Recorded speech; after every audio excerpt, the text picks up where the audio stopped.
మత్తయి సువార్త 5వ అధ్యాయం 38 నుంచి 42 వచనాలు.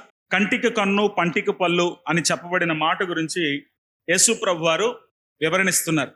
ఒకడు నీకేమైతే హాని చేశాడో ఆ ప్రకారంగానే వాడికి నువ్వు చేయాలి. ఎవడైనా నీకు కళంకం కలుగ చేస్తే వాడికి అదే చేయాలి.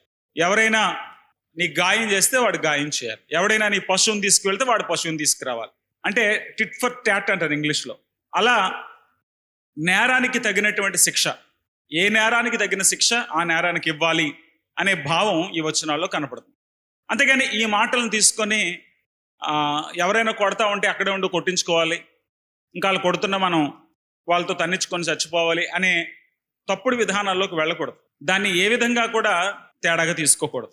లేవికాండం 24వ అధ్యాయం 19 నుంచి 22 వచనాలను తీసుకొని కంటికి కన్ను పంటికి పళ్ళు అని దేవుడు చెప్పాడు అనేటువంటి మాటను తీసుకుంటే, మరి అదే ధర్మశాస్త్రంలో లేవికాండం 19:18లో కీడుకు ప్రతి కీడు చేయొద్దు, నీ ప్రజల మీద కోపం ఉంచుకొనక నినువలే నీ పొరుగువాన్ని ప్రేమించవలను అనే మాటను కూడా వాళ్ళు తీసుకోవాలి. దేవుని వాక్యం మనకు నచ్చిన భాగాలను తీసుకోవడం కాదు, మొత్తం సమగ్రంగా తీసుకోవాలి. అందులో నుండి దేవుడు మనకేం తెలియజేస్తున్నాడో వినేటువంటి ప్రయత్నం చేయాలి. అంతేగాని చెర్రీ పిక్ అంటారు ఇంగ్లీష్లో, అంటే నచ్చిన కాయలు కోసుకుని వెళ్ళటం కాదు. బైబిల్ చదివేటప్పుడు దాన్ని పూర్తిగా చదవాలి. ఏది అర్థం చేసుకోవాలన్నా సమగ్రంగా తీసుకోవాలి. ఒక మాట ఒక చోట వ్రాయబడిందంటే అదే మాట ఇంకెక్కడైనా వ్రాయబడిందా, ఈ మాటలన్నీ ఏం తెలియజేస్తున్నాయి అని ఆలోచన చేయాలి. ఎందుకంటే ఒక్కొక్కసారి ఒక సంభాషణలో భాగంగా కొన్ని పదాలు రావచ్చు. ఆ సంభాషణ లేని సందర్భాల్లో ఆ మాటకి అంతటి ప్రాధాన్యత ఉండకపోవచ్చు. ఇప్పుడు ఎవడో మనల్ని కొడతానికి వచ్చాడు, నేను కొట్టాననుకో అని అన్నాం. ఎలా వచ్చావంటే నేను తంతాను రా అన్నాం. ఆడెలా రాలేదు, కానీ తంతాను అని నేను అన్నానని ఆ మాటను ఎవడో విని వీడు తన్నేశాడని చెప్పుకున్నాడు అనుకోండి, అది తప్పుడు వ్యాఖ్యానం అవుతుంది కదా. వీడు వచ్చి చూసేటప్పుడు నేను వాడిని తంతాను అని అన్నాను, కానీ నిజంగా కొట్టలేదు, వాడిని తన్నలేదు, వాడు నా మీదకి రాలేదు, నేనేం అనలేదు, నేనేం చేయలేదు, కానీ వాడు నా మీదకి వస్తాడేమోనే నేను ఆ మాట అన్నాను అని వివరణ ఇచ్చుకోవాల్సి వస్తుంది. కాబట్టి ప్రతిదీ కూడా మనం సందర్భోచితంగానే ఆలోచించడం అలవర్చుకుంటే చాలా సమస్యలకు పరిష్కారం దొరుకుతుంది. భార్యాభర్తల మధ్యన తగ వచ్చినప్పుడు కూడా సందర్భాన్ని మర్చిపోయి చెలరేగిపోతూ ఉంటారు. ఏ సందర్భాన్ని బట్టి ఏ మాట వచ్చింది, నువ్వే మాట అంటే ఆవిడ ఏ మాట అన్నది, లేక ఆవిడే మాట అంటే నువ్వే మాట అన్నావు అనేది ఎప్పుడు కూడా దృష్టిలో పెట్టుకోకపోతే నన్ను ఇంత మాట అన్నారా అని కోపం పెంచుకొని కక్ష పెంచుకొని అవతల వ్యక్తికి హాని చేసేటువంటి ఆ పరిస్థితుల్లోకి వెళ్ళిపోవచ్చు. కాబట్టి ఏది చెప్పినా ఏది చేసినా సందర్భోచితంగా ఆలోచించడం చాలా మంచి సంస్కారం, ఇది మర్చిపోకండి. అలాగే బైబిల్ దగ్గర కూడా అదే పద్ధతిని అవలంబించాలి. లేవీయులకు రాస్తూ ఆయన కీడుకు ప్రతి కీడు చేయొద్దు అన్నాడు. అదే లేవీయులకు రాస్తూ ఖచ్చితంగా తీర్పు తీర్చాలి, ఎంత నష్టం ఉంటే అంత నష్టాన్ని రాబట్టాలి, ఎక్కడ గాయమైతే అటువంటి గాయమే చేయాలి, ఒకని చంపితే దాని ప్లేస్లో ఆ వ్యక్తిని చంపాలి అనేటువంటి ఆ నిర్ణయాన్ని ధర్మశాస్త్రం చెప్తాం. కానీ ఒక మాట, ధర్మశాస్త్రం తికమగ్గ మాట్లాడద్దా, దేవుని వాక్యం తికమగ్గ మాట్లాడద్దా? ఒక చోటేమో శిక్షించమని చెప్పి మరొక చోట శిక్షించొద్దని చెప్తుందా అని మనం అసంబద్ధమైనటువంటి ఆలోచనలు చేయకూడదు. బైబిల్ని అర్థం చేసుకునేటప్పుడు అన్నిటినీ మనం ఒక్క చోటకి తెచ్చుకొని సమగ్రంగా అర్థం చేసుకోవాలి. అక్కడొక మాట ఇక్కడొక మాట కాదు, ఆ మాటలన్నీ కలిపితే ఎటువంటి భావం వస్తుంది. అందుకే యేసు ప్రభు వారిని గురించి 4 సువార్తలు మనకున్నాయి. 4 సువార్తలను కూడా మనం ఆలోచన చేయాలి. 4 సువార్తల్లో ఉన్న వివరాలను కలిపి ఒక వృత్తాంతంగా చూసే ప్రయత్నం చేస్తే సువార్త మనకు బాగా అర్థం అవుతుంది. ఎందుకంటే ఒక్కొక్క సువార్తికుడు లేక ఒక్కొక్క భక్తుడు ఒక్కొక్క కోణంలోనే రాశారు.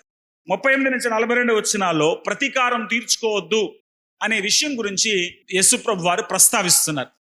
ప్రతీకారం తీర్చుకోవడం ఆయనకి ఎందుకు నచ్చదట?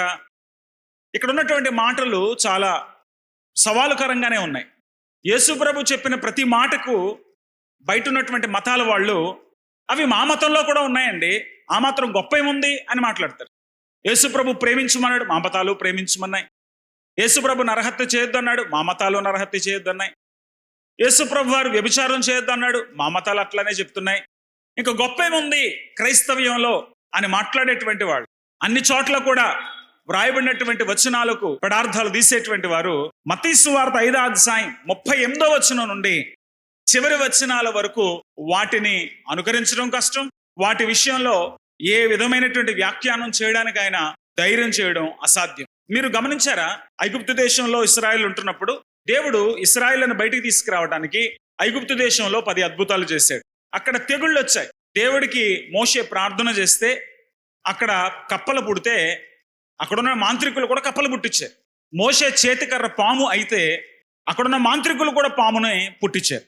ఇలాగ మోషే ఏం చేసినా చేస్తున్నారు, కానీ ఆఖరికి మోషే ద్వారా ఇంకా బలీయమైనటువంటి అద్భుతాలు జరుగుతున్నప్పుడు ఇక వాళ్ళు చేతులు ఎత్తేసి అక్కడ ఉన్నటువంటి రాజుతో అంటున్నారు, మీరు దేవునితో గొడవ పెట్టుకోకండి, ఇది నిజంగా దేవుడి కార్యం, మాకున్నటువంటి శక్తి సామర్థ్యాలు చాలు, ఇటువంటి దేవునితో పోరాటం పెట్టుకోవద్దు, వెంటనే రాజుకి వచ్చాయని రాజుకు సలహా ఇచ్చారు. కానీ రాజు ఒక పట్టాన అంత తొందరగా లొంగేవాడు కాదు. ఒక విధంగా రాజు అంత మొండేవాడు గనక మనం 10 అద్భుతాలు చూడగలిగాం. ఒకవేళ రాజు వెంటనే లొంగిపోయి ఉంటే ఈ 10 అద్భుతాల ప్రస్తావన ఉండేది కాదు. ఒక విధంగా ఒకరి మొండితనాన్ని కూడా దేవుడు తన మహిమ కొరకు వాడుకోగలడు అని అర్థం చేసుకోవచ్చు.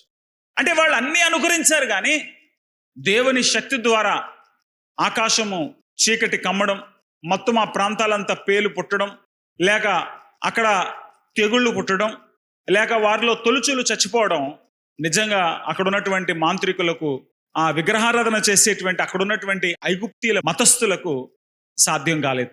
యేసుప్రభు చెప్పిన ఏ బోధ అయినా అంతకంటే మంచి బోధలు చేసిన వాళ్ళు ఉండొచ్చని ఎవడైనా మాట్లాడొచ్చేమో, కానీ ఒక చెంప మీద కొడితే ఇంకో చెంప చూపించు అన్నవాడు మాత్రం ఈ ప్రపంచంలో ఇంకెవడో కనపడ్డు. నీ అంగి ఎవడైనా తీసుకుంటే వాడికి నీ ఇంట్లో దాచుకున్నటువంటి వస్త్రాలు కూడా ఇచ్చేసేయి అనేవాళ్ళు ఎవడో కనపడ్డావు. 1 మైలు దూరం రమ్మంటే వాడు కూడా 2 మైళ్ళు వెళ్ళు అనేవాడు ఎక్కడా కనపడ్డావు. నిన్ను ఏది అడిగితే అది ఇచ్చేయి అనేవాడు ఎవడో కనపడ్డావు. ఒక చెంప మీద కొడితే ఇంకో చెంప మీద కొట్టించుకున్నావు, భరించావు, తిరగబట్టలే. లేదా నీ దగ్గరది ఎవరైనా లాక్కుపోతా ఉంటే పోరాడి కష్టపడి ఉన్నది దాచుకున్నావు. వాడు కొంత దూరం రమ్మంటే మంచి మనసుతో కొంత దూరం వెళ్ళి నీకు రాలేనని నమస్కారం పెట్టావు. లేక వాడు నీ దగ్గర నుంచి ఏవేవో అడుగుతూ ఉంటే అన్నీ ఇవ్వలేవు గనక, బాబు నీకు అన్నీ ఇవ్వడం సాధ్యం కాదు, నీకు ఇస్తే నేను దివాలా తీస్తానని నువ్వు తప్పించుకున్నావు. ఇది సహజమైన మానవ ధోరణి. ఎవరైనా తమకున్నదంతా కోల్పోవడానికి ఒప్పుకోరు. తమకున్నదంతా కోల్పోవడం ఎవరికి ఇష్టం ఉండదు. యేసు ప్రభు ఒక విధంగా ఏం చెప్తున్నాడంటే, కొడితే భరించు, తిడితే భరించు, నీ దగ్గరది ఏదైనా తీసుకెళ్ళిపోతుంటే ఇచ్చేయి, ఎవడైనా నిన్ను ఇబ్బంది పెడతా ఉంటే ఇబ్బంది పడు, ఎవడైనా అడిగితే అడిగిందల్లా ఇచ్చేయి, ముఖం దాచుకోకు. ఏం చెప్తున్నావు యేసు ప్రభువా? శరీరంలో గాయం, ఒంటి మీద బట్టలు లేవు, నాకు ఇంట్లో ఏదో ఉన్నదంటే అది కూడా ఇచ్చేయమంటున్నావు, నన్నేం చేయమంటున్నావు, చచ్చిపోమంటున్నావా అని యేసు ప్రభుని ప్రశ్నించాల్సిన అవసరం వస్తుంది. నీకున్నదంతా ఎదుటివారి కోసం త్యాగం చేసేయి అని ఏ మతము చెప్పదు. నువ్వు బతుకు, సాధ్యమైతే మిగతా వారిని బతికించు అని ప్రతి మతం చెప్తుంది. కొంతమంది ఆటోలు వెనకాల రాసుకుంటారు, అందరూ బాగుండాలి, అందులో నేను ఉండాలి అని. నేను చెడిపోయినా పర్లేదు, నేను పాడైపోయినా పర్వాలేదు, అందరూ బాగుండాలని ఏ మతము చెప్పదు, ఎవడు కోరుకోడు కూడా. కానీ అది క్రీస్తు విధానం. ఒక కొవ్వొత్తి కరిగిపోతూ వెలుతురు ఎలా ఇస్తుందో, శాప విమోచన కోసం లేక మానవుల జీవితాలని ధన్యులుగా చేయడం కోసం తను తానే ఆయన పూర్తిగా రిక్తునిగా చేసుకున్నాడు. ఇది ఎవరు కూడా పోల్చుకోలేని లేక ఎవరు కూడా అనుకరించలేనటువంటి గొప్ప ప్రేమ. ఆయన తన సమస్తాన్ని ఇచ్చాడు. యెషయా గ్రంథం 50:6 కొట్టువానికి నా వీపును అప్పగించితిని, నన్ను కొడతా ఉంటే వీపును అప్పగించాను, నా జుట్టు పెరుగుతా ఉంటే సరైన ఊరుకున్నాను, నా చెంపల్ని కొడతా ఉంటే బాదుతా ఉంటే నేనేమి మాట్లాడలేదు, నా మీద ఉమ్ము వేస్తా ఉంటే తుడుచుకున్నాను. ఇవన్నీ యేసు ప్రభు వారిని గురించినటువంటి ప్రవచనాలు. ఇవన్నీ ఆయనను పిడిగుద్దులు గుద్ది నేను కొట్టిన వాడెవడో చెప్పమంటే ఆయన మాట్లాడలే. ముఖం మీద ఉమ్మేస్తే ఆయన ఎదురు తిరగలే. వదకు తేబడు గొర్రె పిల్ల మౌనంగా ఉన్నట్లు ఆయన నోరు తెరవలేదు. ఆయన కొట్టారు, తిట్టారు, ఇష్టం వచ్చినట్టుగా దూషించారు, కానీ ఆయన బదులు చెప్పలేదు. 1 పేతురు 2:22 ఆయన పాపము చేయలేదు, ఆయన నోటను ఏ కపటమును కనబడలేదు. ఆయన పాపము చేయలేదు, ఆయన నోట్లో నుంచి ఎటువంటి దుర్భాషలు రాలేదు, ఆయన దూషింపబడి బదులు దూషింపలేదు, ఆయన శ్రమ పెట్టబడి బెదిరింపక తన శ్రమ పెడుతున్న వాడిని బెదిరించలేదు, దేవునికి అప్పగించుకున్నాడు. ఇంతటి దీనుడు, ఇంతటి సాత్వికుడు, ఇంతటి దయాహృదయుడు మనకి ఎక్కడ కనబడతాడు చరిత్రలో? ఎవడు కనపడ్డు. దూషించిన బదులు దూషించని వాడు, బెదిరిస్తుంటే ఆయన శ్రమ పెట్టబడి బెదిరింపక, ఆయన్ని శ్రమ పెడతా ఉంటే బెదిరించలేదు. ఏదైనా చిన్న తేడా జరిగితే అవతల వాళ్ళ ప్రాణం తీసేయాలి, నీకెవడైనా అన్యాయం చేస్తే వాడిని పూర్తిగా నాశనం చేయాలి, నీ దగ్గర ఎవడైనా ఏదైనా లాక్కుంటే వాడుకున్నది కూడా లాక్కొచ్చేయాలి అనే సిద్ధాంతాన్ని ప్రతి మతం బోధిస్తాం. వాస్తవానికి పాత నిబంధనలు కూడా అలా ఉంది కదండి. మీరే చెప్పారు కదా, లేవీకాండం 24 అధ్యాయంలో కంటికి కన్ను పంటికి పళ్ళు అనే సిద్ధాంతం బైబిల్లో ఉంది కదా అంటే, మనం దాన్ని తప్పుగా అర్థం చేసుకున్నామని చెప్పాలి. వాస్తవానికి దేవుడు వ్యక్తిగత ప్రతీకారానికి వ్యతిరేకంగానే న్యాయం జరగకుండా ఆయన అడ్డుపడ్డం. ఒకడు తప్పు చేశాడు, దానికి తగిన శిక్ష పడాల్సిందే. ఖచ్చితంగా వాడు ఎంతైతే అపరాధం చేశాడో అంతే శిక్ష వాడు భరించాలి. కానీ ఆ శిక్ష విధించాల్సింది ఎవరు? బాధించబడిన వాడా? ఆ సమాజాన్ని పరిపాలించేవాడా? లేవీ కాండం లేవీల కొరకు రాయబడింది. ఎలా వాళ్ళు కర్మకాండాలు చేయాలి, ఎలా ప్రజలను సరైన దారిలో నడిపించాలి, ఎలా ప్రజలకు చక్కని మార్గాలు బోధించాలి, ఇవే వాళ్ళకి తెలుపబడ్డాయి. న్యాయాధిపతులకు ఇస్తున్న సూచనలు మీరు న్యాయం కరెక్ట్గా తీర్చాలి. అలాగే ఈనాడు కూడా దేవుడు ప్రభుత్వ పెద్దలను వాడుకుంటాడని 1 పేతురు 2:13-15 తెలియజేస్తున్నాయి. శిక్ష విధించడానికి ప్రభుత్వం ఉంది, వ్యవస్థలు ఉన్నాయి. చట్టపరంగా ఒక వ్యక్తి నేరం చేశాడో లేదో రుజువు కానీ ఈలోపుగా కక్షలకు కార్పణ్యాలకు దిగి వ్యక్తిగతమైనటువంటి ప్రతీకారం తీర్చుకోవద్దు అనేది లేఖనాలు తెలియజేస్తున్నాయి. దేవుడికి తీర్పు తీర్చే అధికారం ఉంది, దేవుడికి మాత్రమే ఉంది. తీర్పు తీర్చే అధికారం దేవుడు ఎప్పుడు మనిషికి ఇవ్వలేదు. కానీ దేవుడు శిక్ష విధిస్తే ఆ శిక్షను జరిగించాల్సినటువంటి బాధ్యత దేవుడు మనుషులకు అప్పగించటం పరిపాటిగా సాగుతానే ఉంది. ఫిలిస్తీన్ల మీద శిక్ష అమలు చేయడానికి దేవుడు సంసోను వాడుకున్నాడు. అనేక మార్లు న్యాయాధిపతులను లేవనెత్తాడు. అలాగే అమాలేకీయుల పైన, మోయాబీయుల పైన శిక్షలు అమలు చేయడానికి దేవుడు మోషేకు అధికారం ఇచ్చాడు. అలా బైబిల్లో ఆయా వ్యవస్థలలో ఆయా ప్రభుత్వాలకు దేవుడు బాధ్యతలు ఇస్తున్నాడు. కానీ వ్యక్తిగతంగా ఎవడు పడితే వాడు, ఎవడికి నచ్చినట్టుగా వాడు ప్రతీకారం తీర్చుకొని బైబిల్ చెప్పట్లేదు. అందుకే లేవికాండం 19:18 చెప్తున్నాము, నిన్ను వల్ల నీ పొరుగు వారిని ప్రేమించాలి. అది దేవుని బిడ్డలకు ఇవ్వబడినటువంటి విధి విధానం. నువ్వు ప్రేమించాలి తప్ప ద్వేషించడం కుదరదు. తప్పు చేశాడా, దానికి ఏ శిక్ష విధించాలో దేవుడు నిర్ణయించుకొని, లేక ప్రభుత్వాన్ని నిర్ణయించని నువ్వెప్పుడు కూడా ఆ స్థానాన్ని తీసుకునే ప్రయత్నం చేయదు. ఎందుకంటే దేవుడు వల్లనే అధికారాలు ఇవ్వబడ్డాయని రోమపత్రిక 13 మనం చదువుతున్నాం. ఒక ప్రాంతం పైన ఒక రాజు పరిపాలిస్తున్నాడు, లేక ఒక ప్రాంతం పైన ఒక ప్రభుత్వం పరిపాలిస్తోంది. ఆ ప్రభుత్వానికి, ఆ పరిపాలకులకు న్యాయం తీర్చగలిగినటువంటి అధికారాన్ని దేవుడే ఇస్తున్నాడు అనే విషయం మీరు మర్చిపోకూడదు. కానీ వాస్తవానికి అధికారాలన్నీ ఎవరివి అంటే దేవునివే. ప్రకటన గ్రంథంలో మనం చూస్తాము, 20 సింహాసనాలు వేయబడ్డ మనం చూస్తాము. అలాగే యోహాను సువార్త 5 యేసుక్రీస్తు ప్రభువారు తీర్పు తీర్చే అధికారము నాకు కలదు అని ఆయన తెలియజేస్తారు. యోహాను సువార్త 5:24 నా మాట విని నన్ను పంపిన వాని యందు విశ్వాసం ఉంచి వాడు నిత్య జీవము గలవాడు. వాడు తీర్పులోనికి రాక మరణంలో నుండి జీవములోనికి దాటినాడు నీతో నిశ్చయముగా చెప్పుచున్నాను. మృతుల దేవుని కుమారుని శబ్దం వినుగడే వచ్చినది, ఇప్పుడే వచ్చి ఉన్నది. దాని వినువారు జీవించడానికి మీతో నిశ్చయముగా చెప్పుచున్నాను. తండ్రి ఎలాగో తనంతట తానే జీవము గలవాడైనాడో అలాగే కుమారుడు కూడా తనంతట తానే జీవము గలవాడైంటే కుమారునికి అధికారం అనుగ్రహించెను. మరి ఆయన మనుష్య కుమారుడు గనుక తీర్పు తీర్చుటకు అధికారము అనుగ్రహించెను. తీర్పు తీర్చే అధికారం ఎవరికి ఇవ్వబడింది?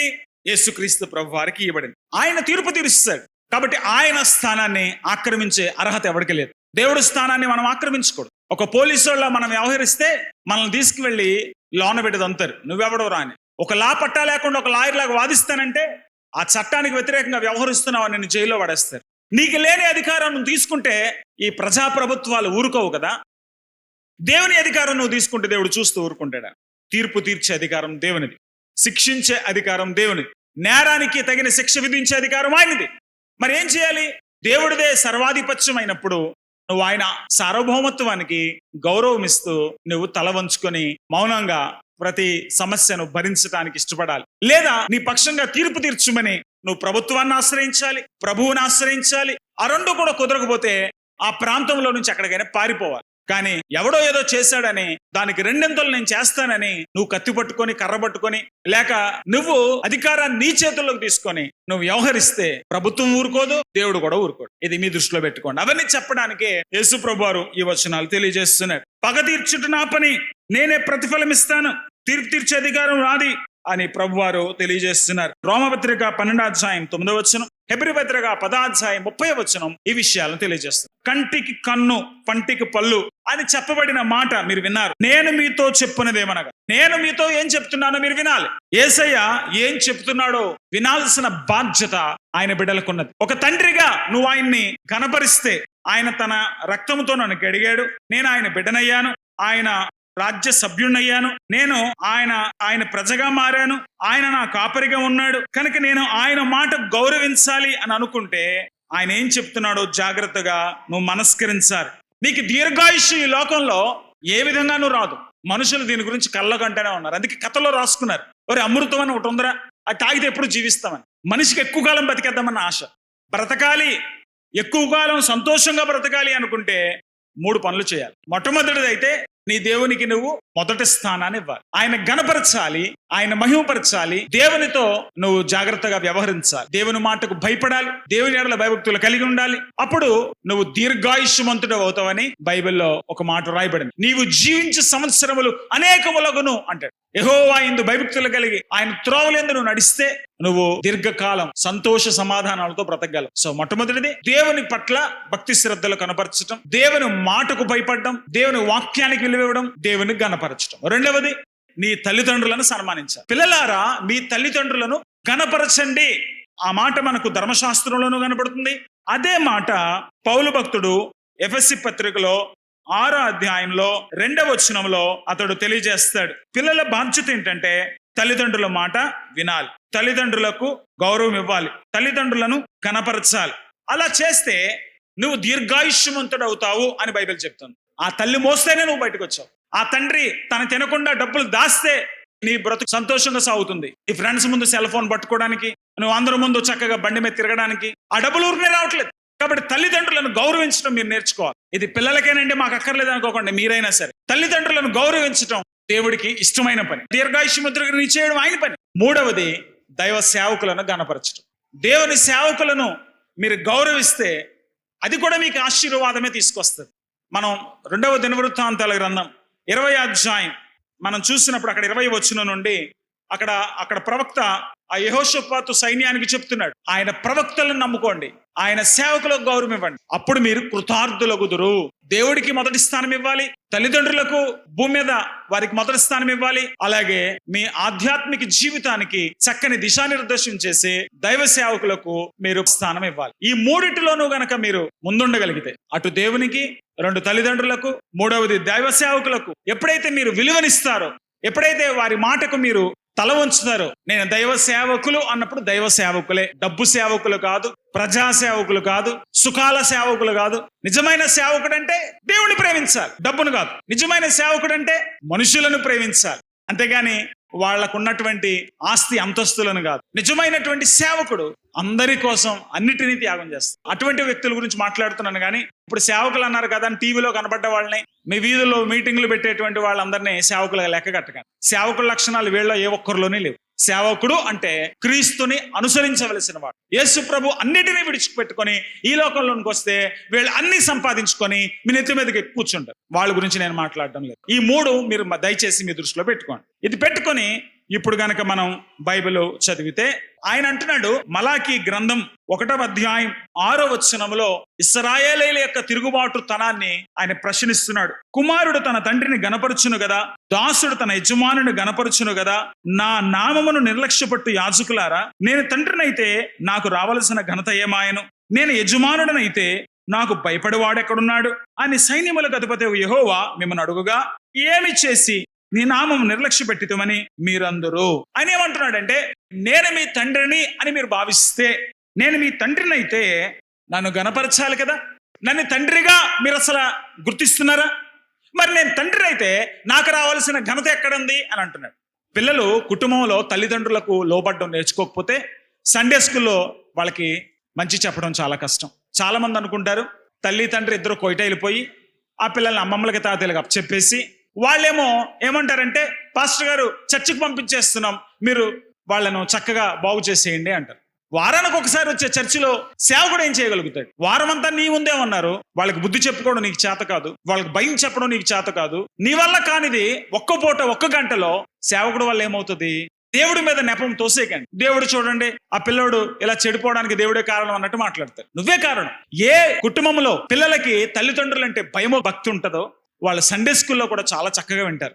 మేము చూస్తాం కదా, తల్లిదండ్రుల క్రమశిక్షణలో ఉన్న పిల్లలు సండే స్కూల్కి వచ్చిన దగ్గర నుంచి వెళ్లే వరకు వాళ్ళు అసలు కిక్కురు మనరు, చేతులు కట్టు కూర్చుంటారు, చెప్పింది వింటారు. ఇంట్లో పిల్లలకి మీరు భయభక్తులు నేర్పకపోతే చర్చిలో అన్నీ వచ్చేస్తాయి అనుకోకండి. సో ముందు మీరు నేర్పించాలి. బిడ్డ పుట్టగానే ముందు తల్లే కనబడుతుంది, ఆ తర్వాత తండ్రి కనబడతాడు, ఆ తర్వాతే మిగతా వాళ్ళు కనబడతారు. కాబట్టి మొదటి ప్రాధాన్యత మీదే, మొదటి బాధ్యత మీదే. ఎక్కడేమన్నాడంటే దేవుడు, కుమారుడు తన తండ్రిని గణపరచును కదా, ప్రతి కుమారుడు తన తండ్రిని గణపరచాలి. ఇక్కడ ఏమన్నాడు? దాసుడు తన యజమాన్ని గనపరచును కదా. సహజంగా ఎక్కడైనా మీరు ఒక పొలంలో పని చేస్తున్నారు, ఆ రైతుకి మీరు విలువిస్తారు కదా. ఆయన ఎక్కడ పని చేయమంటే అక్కడ చేస్తారు, ఆయన ఎప్పుడు ఆపేయమంటే అప్పుడు ఆపేస్తారు కదా. మీరు గౌరవిస్తారు ఎవరా? ఒక ఆఫీసులో పని చేస్తున్నారు, ఆ పై అధికారికి తన లోపడి ఉండాలి, వాళ్ళ మాట వినాలి. వాళ్ళు ఒక్కోసారి ఇచ్చే జీతం కంటే ఎక్కువ పనులు చెప్తారు, అయినా చేస్తారు. మీరు కూడా విదేశాలు వెళ్తున్నప్పుడు వాళ్ళ ఇంట్లో పాచి పనులు చేయట్లేదా? నేను ఇంత దూరం వస్తే నాతో ఈ పనులు చేయిస్తారా, నేను వెళ్ళిపోతాను అంటే నీ పాస్పోర్ట్ తీసుకుని అక్కడికి వెళ్తాం అంటారు. కాబట్టి ఏం చేయలేక వచ్చాము, జాగ్రత్తగా పని చేసుకుందాం, ఏదో 4 డబ్బులు వస్తే మన కుటుంబం మనం బాగుంటాం. ఎందుకు ఈ పౌరుషాలకు పోవడం, ఎందుకు ఈ పొగరబట్టిన పరిస్థితి? మన ఇంట్లో మన ఊర్లో ఎలా ఎగిరినా మన ఇష్టం చెల్లుతుంది, కానీ పొరుగు దేశం వచ్చాం తల వంచుకొని పని చేద్దామని ఇక్కడ పొగరగా తిరిగినోడు కూడా అక్కడ చక్కగా పాచి పని చేస్తాడు. నేను ఒక తమ్ముడిని అడిగాను, తమ్ముడు ఇంటి పని అంటున్నావు, ఏం చేస్తావు వింటాను. అన్న గార్డెనింగ్ చేయాలన్నా. అంతేనా అన్న? అక్కడికి వెళ్ళిన తర్వాత ఆడి గార్డెనింగ్ చేయించుతాడు, దొడ్లు కడగమన్నా ఏ చెప్పినా చేయాలి. అక్కడికి వెళ్ళిన తర్వాత ఇంటి పని అంటే ఇంటి పని అన్ని చేయాలన్నా. అప్పుడు అనుకున్నాను, ఇక్కడ వాళ్ళు చక్కగా సూటు బూట్లు వేసి తిరుగుతారు, కానీ అక్కడికి వెళ్ళిన తర్వాత ఆ యజమాని చెప్పినట్టు చేయాల్సింది. ఎక్కడైనా ఏ దాసుడైనా యజమాని మాట వింటాడు కదా. ఇది పరిపాటి. దాసుడు యజమానికి లోపడ్డం, బిడ్డలు తల్లిదండ్రులకు లోపడ్డం, ఇది పరిపాటి. మరి అటువంటిప్పుడు నేను తండ్రినైతే నాకు రావాల్సిన ఘనత ఏమైంది? నా మాటకు విలువ లేదే. నేను పిలిచినప్పుడు పలిగేవాడు లేడే, నేను మాట్లాడుతున్నప్పుడు పట్టించుకునేవాడు లేడే, నేను చెప్పినట్టుగా బ్రతుకు బాగు చేసుకునేవాడే లేడే అని దేవుడు వాపోతున్నాడు. మనం నిజంగా దేవుని నామాన్ని అవమానపరుస్తున్నాం. చర్చకు వస్తున్నాం, ఏదో 4 మాటలు వినేళ్తున్నాం అనుకుంటున్నారు, కానీ ఆ మాటల్లో నిక్షిప్తమైనటువంటి దేవుని స్వరాన్ని, దేవుని వాక్యాన్ని, దేవుని మాటను మనం శ్రద్ధ వహించటం లేదు. కాబట్టి దేవుని అవమానపరుస్తున్నాం. తండ్రిగా మనం ఆయన గణపరచకపోతే, యజమానుడిగా మనం ఆయన గుర్తించి మనం ఆయనకు లోబడకపోతే మనమే నాశనం తెచ్చుకుంటున్నాం. అవును కదా? మనం ఆయనకు విలువనిస్తేనే కదా ఆయన మనకు విలువనిస్తాడు. యేసు ప్రభు వారు తన బిడ్డలుగా ఉండటానికి మనం పిలుచుకుంటున్నాడు. తన్నెందరు అంగీకరించిరో తన నామనందు విశ్వాసం ఉంచిన వారికి తన పిల్లల గుట్టకై ఆయన అధికారము అనుగ్రహిస్తున్నాడు. మనం ఆయన పిల్లలం అయిపోయాం, ఆయన రాజ్య వారసులం అయిపోయాం. కాబట్టి ఇప్పుడు విచ్చలవిడిగా బతికేద్దాం అని అనుకోకండి. ఇప్పుడు మనం ఏం చేయాలి? దేవుడు తన కుటుంబంలో చేర్చుకున్నాడు, దేవుడు తన సంఘంలో చేర్చుకున్నాడు, దేవుడు తన రాజ్యంలో చేర్చుకున్నాడు కనుక మనం ఆయనను గణపరచాలి. 1 సమూయేలు గ్రంథం 2వ అధ్యాయం 30వ వచనం. ఇక్కడ ఉన్న విషయం చెప్పనివ్వండి. ఆ దినాల్లో ఇశ్రాయేలుకు దేవాలయం లేదు. మిస్పా అనే ప్రాంతంలో ఒక గుడారాన్ని వేశారు. అక్కడ సేవ చేయడానికి ఏలీ అనేటువంటి ఒక సేవకుడు ఉన్నాడు. ఆయనకి 2 కొడుకులు ఉన్నారు, హొఫ్నీ, ఫీనహాస్. వీళ్ళు ఏమాత్రము భయభక్తి లేకుండా దేవునామాన్ని అవమానపరుస్తూ, దేవుని మాటకు వ్యతిరేకంగా జీవిస్తూ, ఆ మందిరానికి వచ్చే వాళ్ళతో వ్యభిచారం చేస్తూ, ఆ మందిరానికి తెచ్చే కానుకలు దోచుకుంటూ విచ్చలవిడిగా బ్రతుకుతున్నారు. ఆ కాలంలో ఒక అమ్మాయి నాకు బిడ్డలు కావాలని ప్రార్థన చేసుకుంది. ఆమెకి దేవుడు చక్కని పండంటి బిడ్డనిచ్చాడు. దేవుడు మనకు బిడ్డల్ని ఇచ్చిన తర్వాత మనం ఆ బిడ్డల్ని దేవునికి సమర్పించాలి. అప్పుడే మన బిడ్డలు దీవెనకరంగా ఉంటారు. ఈ హొఫ్నీ, ఫీనెహాసులు దేవుడికి భయపడటంలే, ఏలీ దేవునికి భయపడటంలే, కానీ హన్నా దేవుడికి భయపడింది. తనకు దేవుడు బిడ్డనిచ్చాక దేవుడికి ఇస్తానంటే ఆ పిల్లోడిని తీసుకొచ్చి మందిరంలో దేవుడికి ఇచ్చేసింది. ఆ పసి పిల్లోడు 3 ఏళ్ల పిల్లోడిని పాలు మానిన వెంటనే ఆ పిల్లోడిని తీసుకెళ్లి చర్చిలో వదిలేసింది. ఈ పిల్లోడు ఎంత మంచోడో చూడండి. ఇప్పుడు మీ పిల్లల్ని చర్చిలో కూర్చోమంటే కూర్చోట్లేదు, కానీ ఆ పిల్లోడు చర్చి విడిచిపెట్టట్లేదు. ఆ చిన్న పిల్లోడు చేయగలిగిన పనులు ఏముంటాయి? నీళ్లు చేదగలడా, మాంసం కోయగలడా, వంట చేయగలడా? ఏమీ చేయలేడు. ఆ పిల్లోడి పని ఏంటంటే దీపం ఆర్పడం, దీపం వెలిగించడం. ఆ చిన్న పని చెప్పారు. పాస్టర్ గారు పిలిస్తే పలకాలి. అయితే వీడు దేవాలయంలో ఉన్నప్పుడు దేవుడు మాట్లాడుతున్నాడు. సమూయేలు, సమూయేలు అని పిలుస్తా ఉంటే ఈ పిల్లాడు యజమాని పిలిచాడు అనుకొని లోనకు వెళ్ళాడు. కానీ ఆ ఏలీ అన్నాడు, నేను నిన్ను పిలవలేదు. మళ్ళీ సమూయేలు అని పిలిపిన పడితే మళ్ళీ లోనకు వెళ్ళాడు. అప్పుడు ఏలీ అన్నాడు, నేను నిన్ను పిలవలేదు. కానీ ఏలీకి అర్థమైపోయింది దేవుడు మాట్లాడుతున్నాడని. ఈసారి ఎవరైనా పిలిస్తే చిత్తము నా ఏలిన వాడా అని అన్నాడు. మళ్ళీ సమూయేలు అని పిలవగానే చిత్తము నా ఏలిన వాడా అంటే దేవుడు ఎన్ని మాటలు చెప్పేస్తున్నాడు. ఇశ్రాయేలు చరిత్ర చెప్తున్నాడు, హొఫ్నీ, ఫీనెహాసుల గురించి చెప్తున్నాడు, వాళ్ళని చంపేస్తానని దేవుడు చెప్తున్నాడు. ఆ క్రమంలో భాగంగా 30వ వచనములో దేవుడు అంటున్నాడు, నీ ఇంటి వారును నీ పితరుని ఇంటి వారును నా సన్నిధిని యాజకత్వం జరిగించుదరని యెహోవా ఆజ్ఞ ఇచ్చి ఉన్నను. ఇప్పుడు అది నా మనసునకు కేవలం ప్రతికూలమాయనని ఇశ్రాయేలు దేవుడిని యెహోవా సెలవిచ్చుచున్నాడు. కావున యెహోవాకు ఏదనగా, నన్ను గణపరచు వారిని నేను గణపరచుదును, నన్ను తృణీకరించు వారు తృణీకారమందుదురు. నువ్వు దేవుని గణపరుస్తున్నావా? నువ్వు దేవుని బిడ్డవేనా? దేవుని రాజ్య సభ్యుడవేనా? అయితే ఆయన మాటకు విలువివ్వి. ఆయన ఏమన్నాడు? నువ్వు పగ తీర్చుకోదు. ఒకవేళ పెద్ద అమ్మాయికి చిన్న అమ్మాయికి తగాద అవుతుంది ఒక వస్తువు విషయంలో. డాడీ చూసావు ఇది నాది, అక్క ఇది తీసేసుకుంటుంది అన్నాను అనుకోండి. అక్క అంటది, డాడీ ఇది నాది తీసేసుకుంటుంది అన్నది అనుకోండి. నేనేమంటాను? అమ్మా అక్కకు కావాలి కదా ఇచ్చి, నీకు ఇంకోటి కొంటానంటాను. అప్పుడు ఆవిడ వదిలేస్తుంది. దేన్ని బట్టి? నేను ఇచ్చేస్తే మా నాన్న నాకు ఇంకా మంచిది ఇస్తా. మా నాన్న నాకున్నాడు అని అనుకున్నప్పుడు తిరగబడ్డు. మా నాన్న నాకున్నాడు అన్నప్పుడు అడిగింది కోల్పోవడానికి ఇబ్బంది పడ్డాడు. ఇక్కడ దేవుడు అదే మాట్లాడుతున్నాడు. నేను మీ తండ్రినైతే, మీరు నా రాజ్య సభ్యులైతే, కంటికి కన్ను పంటికి పళ్ళు ఈ సబ్జెక్ట్ పక్కన పెట్టండి. మీరు ఎదురు తిరగదు. అడిగితే ఇచ్చేసేయండి, కొడతారా భరించండి, నేను చూసుకుంటాను. మీరు పరలోకపు తండ్రి కుమారులగునట్లు, చూసారు అక్కడ మత్తయి సువార్త 5:44, నేను మీతో చెప్పినదేమనగా మీరు పరలోకమందున్న తండ్రికి కుమారులగునట్లు, మీరు నా బిడ్డలైతే, నిజంగా నాకు విలువిస్తే, నిజంగా నా మాటకు భయపడుతున్నట్లయితే, నిజంగా నేనున్నానని నమ్మితే తీర్పు మీ చేతిలోకి తీసుకోకండి, నేను చూసుకుంటాను. పగ తీర్చుట నా పని, నువ్వు తిరగబడద్దు. మరి నేనేం చేయాలి ప్రభువా? ఊరుకో, భరించు. కొట్టాడా కొట్టించుకో, తిట్టాడా తిట్టించుకో, లాక్కెళ్తున్నాడా ఇచ్చేయి, నేను చూసుకుంటాను. నువ్వు నా బిడ్డవైతే నన్ను గనపరచాలి, నువ్వు నా దాసుడు అయితే నాకు భయపడాలి, నువ్వు నిజంగా నా సంబంధం అయితే నా మాటకు విలువివ్వాలి.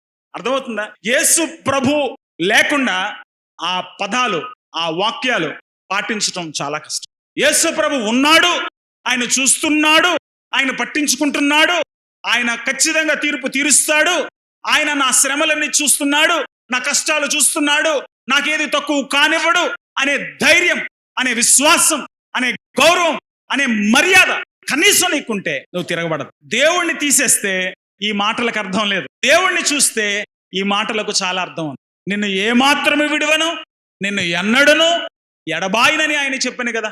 ఆయన ఎప్పుడు విడిచిపెట్టాడు కదా. నిన్ను ముట్టినవాడు తన కనుగుడ్డును ముట్టినవాడని ఆయన చెప్పలేదా? నీ మీద ఒక చెయ్యి పడినా అవన్నీ ఆయన మీద పడినట్టే. ఈ శరీరం ఆయన ఇచ్చాడు, నీ ప్రాణం ఆయన ఇచ్చాడు, నీకు నాస్తి ఆయన ఇచ్చాడు, నీ జీవితం ఆయన ఇచ్చాడు, నువ్వు బ్రతికే రోజులు కూడా ఆయన ఇస్తున్నాడు. అన్నీ ఆయనకి సంబంధించినవే. కాబట్టి నువ్వెవడివి తిరగబట్టడానికి?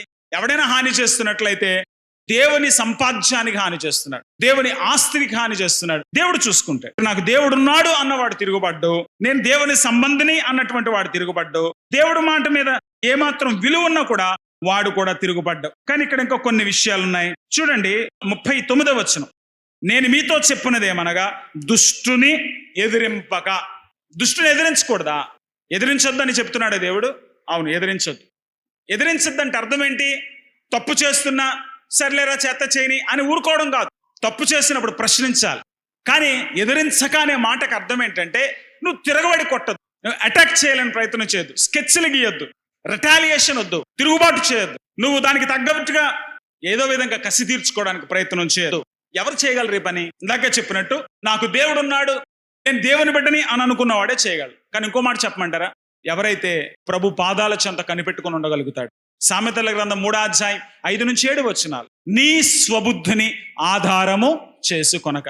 నీ బుద్ధి మీద ఆధారపడ్డావనుకో, ఇప్పటికిప్పుడు బుద్ధి చెప్పకపోతే నా జీవితం నాశనం అయిపోద్ది అనుకొని కంగారు పడదు. కానీ నీ బుద్ధిని ఆధారం చేసుకోవద్దు. నీ స్వబుద్ధిని ఆధారం చేసుకొనక నీ పూర్ణ హృదయముతో యెహోవా యందు నమ్మకం ఉంచుము, నీ ప్రవర్తన అంతటి పైన ఆయన అధికారానికి ఒప్పుకో. నాకు కోపం వస్తుంది, ఆవేశం వస్తుంది, చెయ్యి లెగుస్తుంది, నోరు లెగుస్తుంది, కానీ ఇవన్నీ దేవుడివి కదా, నేను ఆయన ఎలా చెప్తానో అలాగే చేస్తాను. నా నోరును లెగనవును, నా చేతులు లెగనవునని ఆవేశాన్ని, కోపాన్ని అణుచుకుంటూ ప్రభు పాదాల చెంత ప్రార్థన చేసేవాడు. దయచేసి విలాప వాక్యములు 3:23 వచనం చూడండి. విలాప వాక్యములు 3:23 వచనం. 3:23 వచనం. అనుదినము నూతనముగా ఆయనకు వాత్సల్యత పుట్టుచున్నది, నువ్వెంతైనా నమ్మదగిన వాడవు, యెహోవా నా భాగమని నేను అనుకుంటున్నాను. నేను దేవుడు ఆస్తి, ఆయన నా భాగము అని నేను అనుకుంటున్నాను. నేను ఆయన ఆశ్రయిస్తున్నాను, నేను ఆయన నమ్ముకుంటున్నాను. ఆయన పైన ఆధారపడితే దేవుడు నన్ను సిగ్గుపరచడు. చూడండి 26వ వచనం, నరులు ఆశ కలిగి యెహోవా అనుగ్రహించు రక్షణ కొరకు ఓపికతో. ఓపిక చాలా అవసరం. ఆయన ఇచ్చే రక్షణ కోసం ఓపిక చాలా అవసరం. కాబట్టి ఏం చేయాలి? నీకు ఓపిక రావాలి అంటే 29వ వచనం, నిరీక్షణ ఆధారము కలుగునేమో అని అతడు బూడిదలో మూతి పెట్టుకోవాలంట. కోపం వస్తుందా? బూతులు తిట్టాలనిపిస్తుందా? అయితే అక్కడ ఏదైనా బూడిదుంటే ఆ బూడిదలో మూతెట్టు. బూడిదలో మూతెట్టిన తర్వాత మాటలు వస్తాయా? నోరు తెరిస్తే నోట్లో బూడిద వెళ్తుంది. అప్పుడు ఏం చేస్తావు? నోరు తెరిస్తే బూడిద వెళ్ళిపోద్ది కదా. నోరు తెరవు అంటే బూడిదలో నోరు ఎట్టుకోండి అంటే నోరు మూసుకోండి అని అర్థం. అంతేగాని నిజంగా బూడిదలో ఎట్టుకోమన్నాడని అందరూ బూడిదలో పెట్టుకోకండి. అంటే నోరు మూసుకో. 30వ వచనం, అతడు బూడిదలో మూతి పెట్టుకొనవలను, అతడు తను కొట్టువాని తట్టు తన చెంపను. నువ్వు మాట్లాడద్దు, నువ్వు నోరు మూసుకో. కొడుతున్నాడా? ఇంకో చెంప త్రిప్పు. అతడు నిందతో నింపబడాలి. చూడండి, దీనికి పునాది ఎక్కడుంది? పై వచనాల్లో ఉంది. దేవుడు కృప గలవాడు, దేవుడు వాత్సల్యత గలవాడు, దేవుడు నమ్మదగినటువంటి వాడు, దేవుడు తను ఆశ్రయించు వారి ఎడల దయాళుడు, వెతుకు వారి ఎడల దయచూపువాడు, రక్షణ ఇచ్చేవాడు. ఈ పాయింట్లలో ఉన్నాయి పైన. ఇవన్నీ నువ్వు నమ్మితే నోరు మూసుకో, కొడుతుంటే తట్టుకో, నిందిస్తుంటే పడు, నీ టైం వస్తుంది. అక్కడ అన్నాడు చూడండి, ప్రభువు సర్వకాలము విడనాడడు. అలాగే నిన్ను పడనివ్వడు. ఒక టైం ఉంది, అప్పుడు దాకా పడు. ఆయన బాధ పెట్టినను తన కృపా సమృద్ధిని బట్టి జాలిపడును. దేవుడు తప్పనిసరిగా జాలి పడతాడు. దేవుడు తప్పనిసరిగా విమోచనిస్తాడు. బబులోనీయులకు బుద్ధి చెప్పి ఇశ్రాయేలును బయటికి తీసుకురాలేదా? ఐగుప్తీయులకు బుద్ధి చెప్పి ఇశ్రాయేలును బయటికి తీసుకురాలేదా? అటువంటి దేవుడు, చరిత్రలో అటువంటి దేవుడు నేను ఎందుకు విడిచిపెడతాడు చెప్పు? నిజంగా నువ్వు ఆయనకు భయపడుతున్నావా? ఆయన పట్ల గౌరవం ఉందా? అయితే తిరగబడకు, ఆయన కొరకు కనిపెట్టుకో. సామెతల గ్రంథం 20:22 కీడుకు ప్రతి కీడు చేసేదని అనుకొనవద్దు, యెహోవా కొరకు కనిపెట్టుకొనుము, ఆయన నిన్ను రక్షించు. నీవెవరి కోసం కనిపెట్టుకోవాలి? నరులు ఆశ కలిగి, విలాప వాక్యములు 3:26 నరులు ఆశ కలిగి యెహోవా అనుగ్రహించు రక్షణ కొరకు ఓపికతో కనిపెట్టుకోవడం మంచిది. ఎవడు సహనంగా ఉండగలడరా అంటే, ప్రభు పాదాల చెంత కూర్చొని తన కన్నీళ్లని ప్రభు ముందు ఒలకబోస్తూ, తన కోపము ఆవేశమంతా ప్రభు ముందు కక్కుతూ, ప్రభు సన్నిధిలో ప్రార్థన చేసేవాడు, తన హృదయంలో ఉన్న బరువంతా, తన మనసులో ఉన్న కక్ష అంతా, తన మనసులో ఉన్న ఆవేశం అంతా ప్రభు పాదాల చెంత ఒలకబోసేవాడు ప్రశాంతంగా ఉండగలుగుతాడు. నీకు ప్రార్థనా జీవితం లేకపోతే పరుల పట్ల సహనంతో వ్యవహరించడం సాధ్యం కాదు. ఫిలిప్పీ పత్రిక 4:4-7 ఆనందించుడి, మరలా చెబుతున్న ఆనందించుడి, మీ సహనము సకల జనులకు తెలియబడనీయడి, ప్రభు సమీపంగా ఉన్నాడు, దేనిని గురించి చింతించకుడు గాని ప్రతి విషయములోనూ ప్రార్థనా విజ్ఞాపనల చేత కృతజ్ఞతాపూర్వకంగా మీ విన్నపాలు దేవుడికి తెలియచేయండి. అప్పుడు సమస్త జ్ఞానం మించిన దేవుని సమాధానం యేసుక్రీస్తు వలన మీ హృదయానికి, మీ తలంపులకు కాదు. యెషయా గ్రంథం 26:3 ఎవని మనస్సు నీ మీద ఆనుకొనునో, నీ మనసు దేవుడి మీద ఆనుకుంటేనే నీకు ఓపిక ఉంటది. నీ భారమంతా దేవుడి దగ్గర దించితేనే నీలో ఆవేశాలు రాకుండా ఉంటాయి. నువ్వు దేవునికి భయపడితేనే తిరగబడకుండా ఉంటావు. కాబట్టి యెహోవా కొరకు కనిపెట్టుకో. నువ్వు ప్రభువు పాదాల చెంత ప్రార్థించే జీవితం అన్నప్పుడు యేసు ప్రభు మాటలు పాటించడం పెద్ద కష్టమేం కాదు. అలాగే దేవునికి అవమానం తీసుకురాకూడదు నేను అని అనుకున్నవాడు. కొంతమంది చూడండి, నా పరువు పోకూడదు అని అనుకుంటాడు గనక 10 మందిలో తన కోపాన్ని చూపించాడు. ఆడు కోపం లేదని కాదు, కానీ అందరిలో పరువు పోగొట్టుకోకూడదు అనుకున్నాడు. కొంతమంది ఆడవాళ్ళు చాలా కోపంగా ఉంటారు, చాలా కోపంగా ఉంటారు.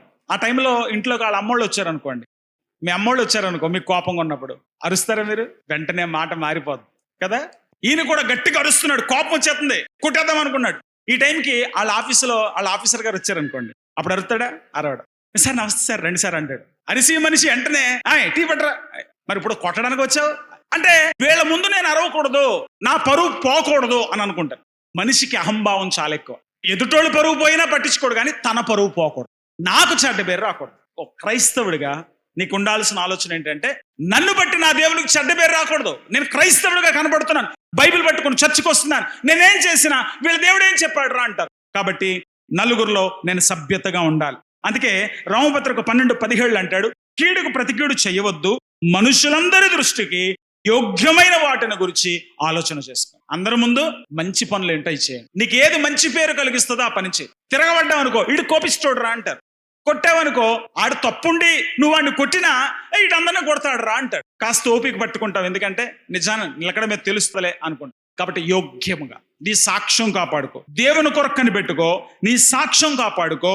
దేవుని బిడ్డగా నీ సాక్ష్యం కాపాడుకోవడం మాత్రమే కాదు, నువ్వు ఏం చేయాలో తెలుసా? తెస్సలోనీయులకు పౌలు రాసిన మొదటి పత్రిక 5:15 చెప్తాడు, నువ్వు మనుషులందరి ఎడల ఎప్పుడు మేలు చేయాలని ఆలోచన చేయాలని. నీకు కోపం వచ్చింది, ఆడిని ఎలా కొట్టాలి, ఆడి కొవ్వు ఎలా దింపాలి, వాడికి ఎలా బుద్ధి చెప్పాలని పగలో రాత్రి హాలీవుడ్ సినిమాల కంటే భయంకరమైన కళ్ళు వస్తుంటాయి. కానీ నువ్వు ఒక క్రైస్తవుడివి, నువ్వు దేవుని బిడ్డవైతే నీ కీడు చేసేవాడికి ఎలా మేలు చేయాలని ఆలోచించాలి. దేవుని బిడ్డలు ఏం చేయాలంట? ఎల్లప్పుడూ మేలైన దానిని అనుసరించి నడుచుకో. ఎప్పుడు మేలు చేయాలన్న ఆలోచన, ఎప్పుడు కూడా సహించుకోవాలన్న ఆలోచన. 1 కొరింథీ 6:6-7 ఎప్పుడు కూడా సమాధానం కోరుకునే తత్వం.